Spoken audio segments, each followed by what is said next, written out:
Come and listen to my story about a man named Jed. A poor mountaineer barely kept his family fed. And then one day he was shooting at some food, and up through the ground come a bubbling crude. Oil, that is, black gold, Texas tea. Well, the first thing you know, old Jed's a millionaire. Kinfolk said, Jed, move away from there. Said, California is the place you ought to be. So they loaded up the truck and they moved to Beverly Hills, that is, swimming pools, movie stars, the Beverly Hillbillies.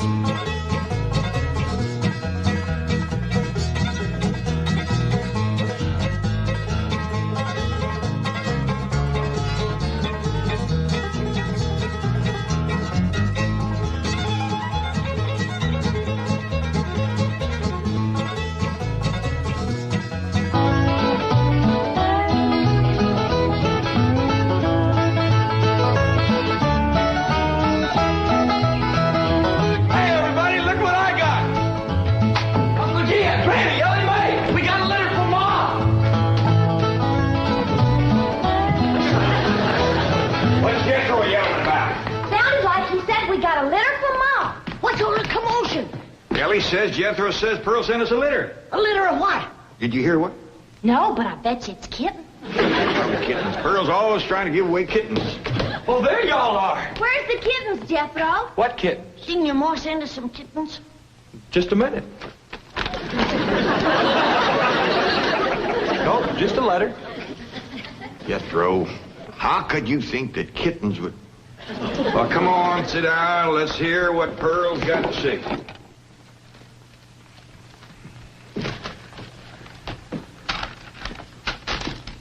Dear son and kinfolk, I take pen in hand to say we are all fine back here.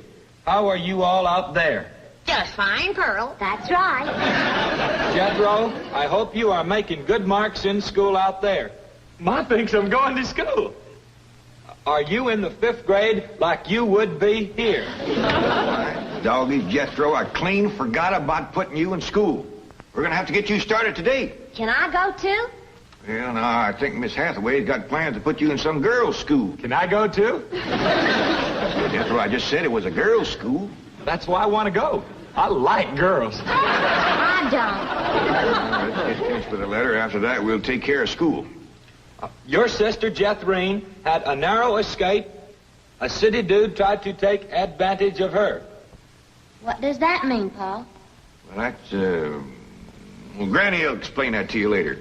Tell us more about the city dude, Jethro. His name is Jasper He. Jasper He? That's a funny name. Oh, there's a dot in there. His name is Jasper. He wears patent leather shoes and spats on them. Don't sound too neat, does he? He seen your sister at the cabin when I went there to keep an eye on it for Cousin Jed. I know what Pearl went there to keep an eye on. Mr. Brewster. Well, now, Granny, Pearl's a widow woman. She got a right to look. I ain't knocking it. I got my eyes open myself. At first, I thought the city dude worked for Mr. Brewster, so I drove back out to the cabin to give him a piece of my mind. I could put a bug in that Mr. Brewster's ear. Look out for feathers. Feathers? The more Pearl has her eye on a man, the more feathers she sticks in her hat. That's right. 3 and 8 came in flowing 2,000 barrels a day. And it looks like the new strike's going to be even better. There's no doubt about it. This is one of the richest pools we've ever hit. Yep, everything from here is good news.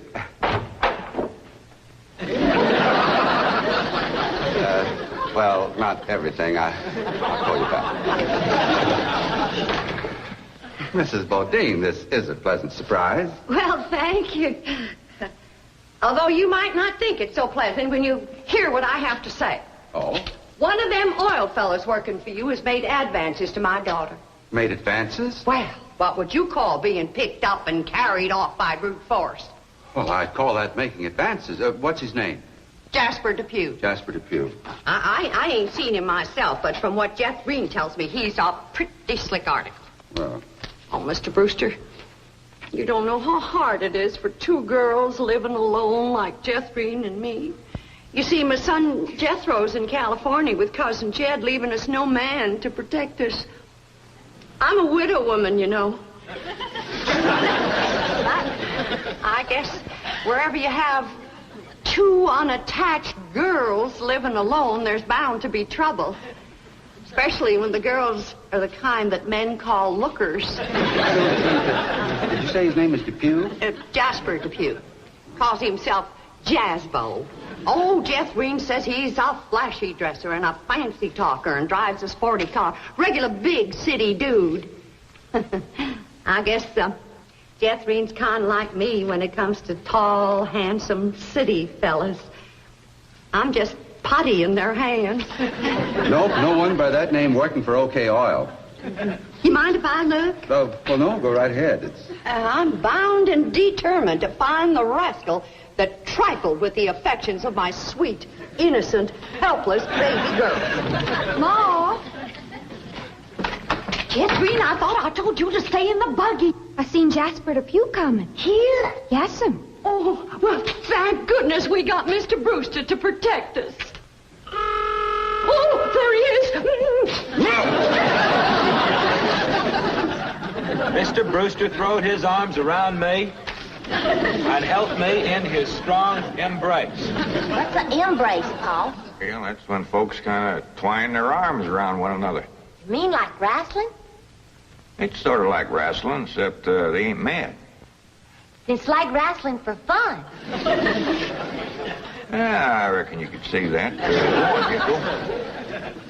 Then we heard a knock on the door, and we knowed it was Jasper He. Better look for that dot again. Oh, yeah.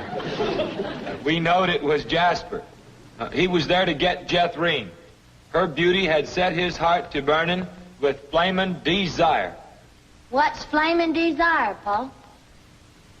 Well, Granny will explain that to you later. Well, I'll try. But you're sure counting a heap on my memory.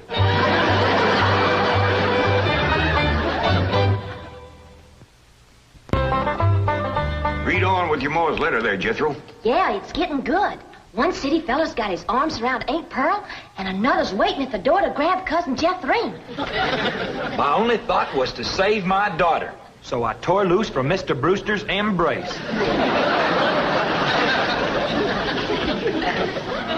I saw Jethrine heading for the door, so I quick throwed myself betwixt my child and danger. Sweet innocent Jethrine, not knowing better, let that rascal in. He went right to sweet-talking in a voice smoother than fresh churned butter. Hello again, you great, big, beautiful lump of sugar. I brought you something all the way from Eureka Springs. Genuine orchids growed in a hothouse. And this lovely young girl must be your sister. I'm her ma. No. Yeah. Well, for Jethrine's beautiful mother, a little gift of genuine French imported perfume all the way from Paris, France. Oh, well, you had an order. Oh, my goodness. Genuine Paris, France perfume. Look at that French writing on there. That says, "Ah, d'amour." That means, oh, love. Ain't he a sport, Ma? And for Jethrine's handsome father, a genuine cigarette case. Silver. Thank you, but I am not Jethrine's father. No, Mr. Brewster ain't my husband. He's just a friend. Well, any friend of Jethrine's beautiful mother is a friend of mine. This is from old Mexico and hammered out of solid silver by the Aztecs Indians hundreds of years ago. Well, that brings up an interesting question. Why would the Aztecs make cigarette cases when they had no cigarettes? That is an interesting question. I'll have to ask some of my Aztecs friends about that. Hey, Doc. Remember Ain't She Sweet? Well, I've read... Hey, what happened to your orchids? Nothing. I ate 'em already. You mean you ate all them expensive orchids? Ma, you should have spoke for one. They wasn't very filling. Ain't she sweet? From her head down to her feet. And that's a long way, but I ask you very confidentially, ain't that baby sweet? Ain't she large? But she gives me such a charge. I ask you very confidentially, ain't that baby large? She stretches out in all directions. I'm in a shout. Lordy, that's perfection. Are you with me? Ain't she keen? Well, that's the most I've ever seen. And I'm here to tell you I'm her ding-dong daddy, and she's my queen. And she is king-size, my Jethrine. Lots of mama, my Jethrine. She carries me away.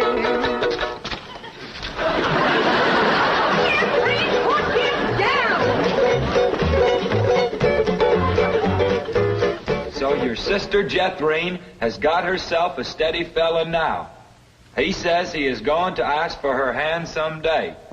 I hope he will take the rest of her, too. Ha ha. Give my love to all and be a good boy. I am going out now to mail this letter and get some more feathers for my hat. As ever, your loving mother. Gee, sure nice to hear from Ma. They're nice here. Jethro, you and me's got to go right out and find a school and get you to going. Granny, you pack up a nice lunch for Jethro to tote along.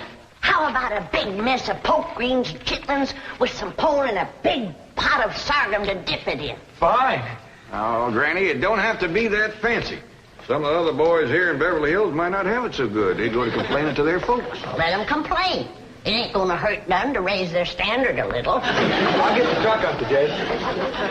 Paul, please let me go with Jethro.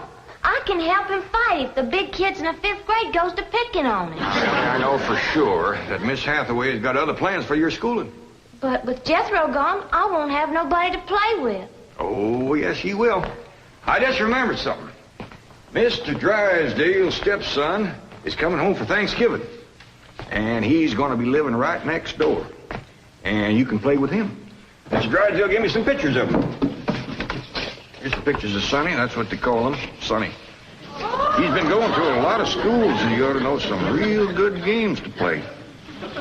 Ain't he something? Yeah, but what? Well, he's a boy. Are you sure?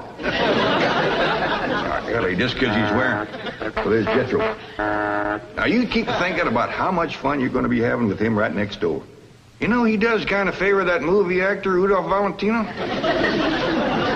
Here's Jethro's lunch. I didn't have time to fix much, but it'll hold him till he gets home from school. I got a little surprise in there. I've been saving it for a special day, and I reckon this is it. What is it, Granny? Deviled hawk eggs. Doggies. Makes me wish I was going to school.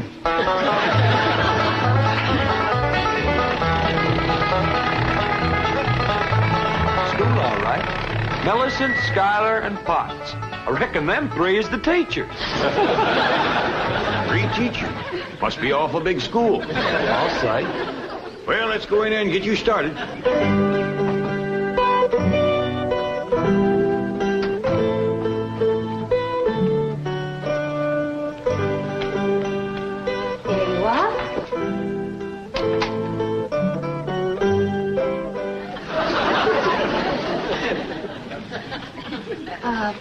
May I help you?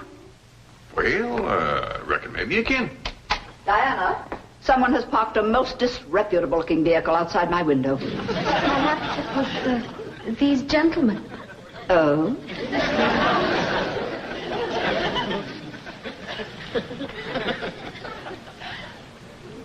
Yes? What is it you wish? Well, I'd like to get my nephew started into school. Here? Yeah, here's all right if you got room for a desk and his lunch basket. My dear man, this is a most exclusive private school. The tuition is quite expensive. Well beyond your means, I'm sure. Does that mean it costs a lot of money? That is precisely what it means. Well, I can pay you if it ain't over $25 million. 25 million? Yes, ma'am, that's all I got. Dollars? Yes, ma'am. In cash. Yes, ma'am. This is obviously a practical joke perpetrated by one of my envious competitors. What is your name? Jed Clampett, ma'am, and this here's... And you expect me to believe that you have $25 million? Well, no, not on me, ma'am, but my neighbor, Mr. Drysdale, he's keeping it in his bank for me.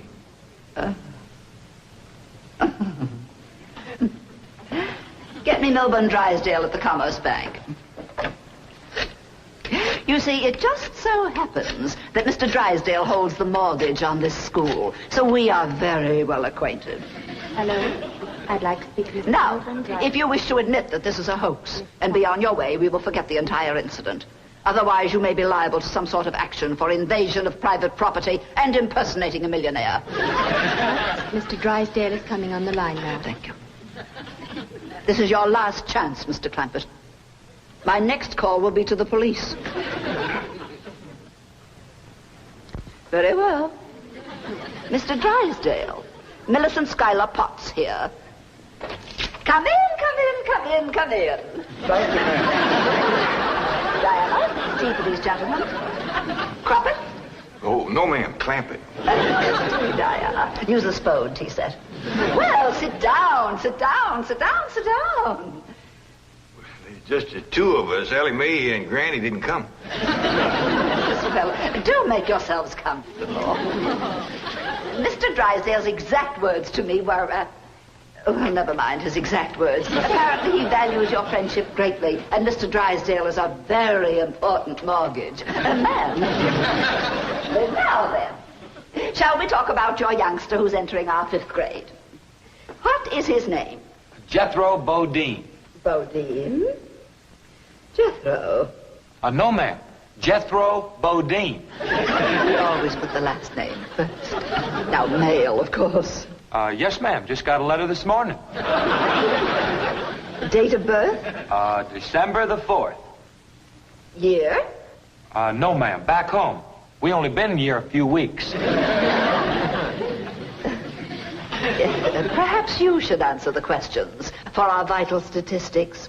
Now, we need to know the complete birth date, which in turn gives us the exact age. Now, we have December 4th, and judging from the fact that your nephew is entering the 5th grade, I would surmise that the year is 51 or 52. Am I correct?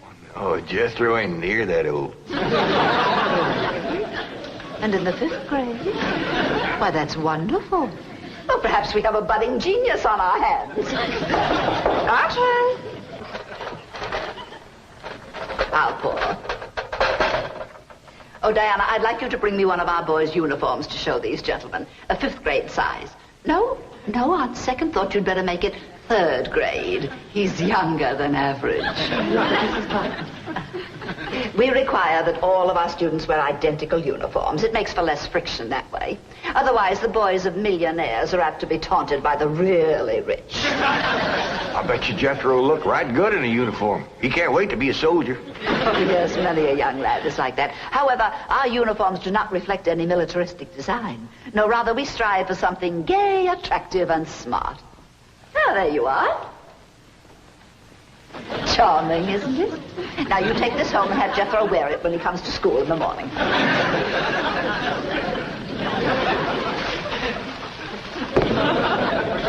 Wear this? Afraid Granny will have to make considerable changes in this before it'll fit Jethro. So tiny? Yes, ma'am. And in the 5th grade? Well, the boy must be a genius. Well, you may be very sure that we will bring him out. If he wears this, he'll bust out. Now then, how do you gentlemen like your tea? We don't know, ma'am. We ain't tasted it yet. Oh, you are the fun-loving one, aren't you? Yes, ma'am.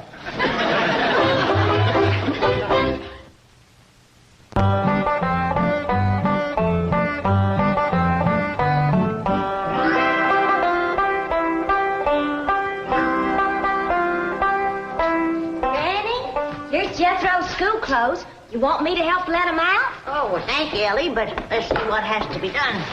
Maybe they fit him already. That's supposed to be a hat? I reckon so. What's that? Well, Jethro said it stands for POTS. Pots? That's the school he's going to. Pot scoop. Hell, he'll be learning a good trade. If there's something folks always needs, it's pots. Jethro can make you some dandy new ones once he catches on to it. Who in the Sam Hill is supposed to wear that? Well, Jethro, I reckon. Jethro couldn't have wore that at 3. Well, Paul said it would take some letting out. Letting out? There ain't enough seams in the whole world to let that out. How's it going, Granny? Are you getting my uniform already? Jethro Bodine? No, Granny. Over to school, it's Bodine Jethro. Ellie Mae, leave the room. Ain't you got no shame running around here in your underpants? Granny, these ain't underpants. They swimming trunks. You wrap that towel around you before I cut a switch. But, Granny, Miss Hathaway said... I don't care who says what. I'll be glad when your ma gets out here to take you in hand and to make you some school clothes. These things ain't never gonna fit. But, Granny, I gotta have these in the morning. It's a rule. All us kids over there's gotta wear these. And that coat, too. Yeah. I sure wish your ma was here with her sewing machine. Pearl's a whiz at making clothes. Now that you're gonna be keeping company with Jazzbo Depew, you're gonna need some nice clothes. I like the little fella, Ma. I'm glad, Beverly. But you gotta stop picking him up all the time. He ain't heavy. That ain't the point. It don't look fitting for a girl to run around carrying a fella. All right. I won't pick him up anymore. Till we get married. Why would you pick him up then? To carry him over the threshold. You ain't supposed to carry him. He's supposed to carry... No, that's ridiculous. I declare, I don't know how I'm going to keep you in clothes the way you're shooting up. I start a new outfit, and by the time I get it stitched together, you've outgrown it. My new shoes is already too tight for my feet. Oh, them feet. If they get any bigger, you're going to have to go outside to turn around. My feet ain't as big as Jethro's. Well, of course not. He's a boy. Just think, your brother Jethro's going to school in Beverly Hills, California. Yeah. I'm homesick for to see him, Ma. Me too, Jethro. I'll bet your rich Uncle Jed has Jethro duded up like one of them actors in movie pictures.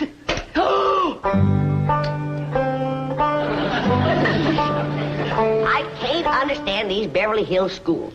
Wearing that uniform ain't gonna make you no smarter.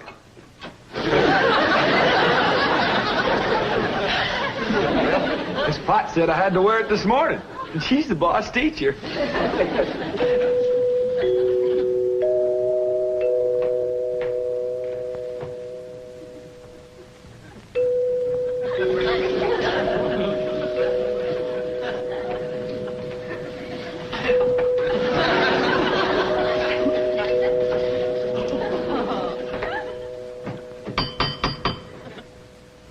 Dang, if Jethro ain't right. Every time that music plays, somebody comes to the door. Good morning. Surprise. Good morning, Miss Potts. I decided to come by and drive our diminutive genius to school myself. What? Your nephew, Jethro. Oh, yes, ma'am. Jethro! Come on down here. You got to ride to school. Well, that's mighty nice of you, ma'am. Oh, tut. I'm going to give the boy my personal special attention. I feel that when one... Well, howdy there, Miss Potts. You come to take me to school? You betcha she is. I want you to be a good boy and make good marks so your ma will be proud of you. This is your nephew? Ma'am, you met him yesterday, remember? Of course, he does look a mite different in his uniform. Granny had a time getting it to fit, but she done it. You are in the 5th grade? Oh, yes, ma'am. Just finished 3 years in the 4th. But I can't. It's impossible. Oh, that ain't nothing. He got through the 1st grade in only 2 years. Under no circumstances can I allow this. Well, say, here comes Mr. Drysdale. I reckon he's coming to see Jethro off to school. Come along, Jethro. Tippity hop. This is the way we go to school. This is the way we go to school. Here's Jethro's lunch. Oh, Jethro! You forgot your lunch. Jethro, you share your grits and fat back with Miss Potts today.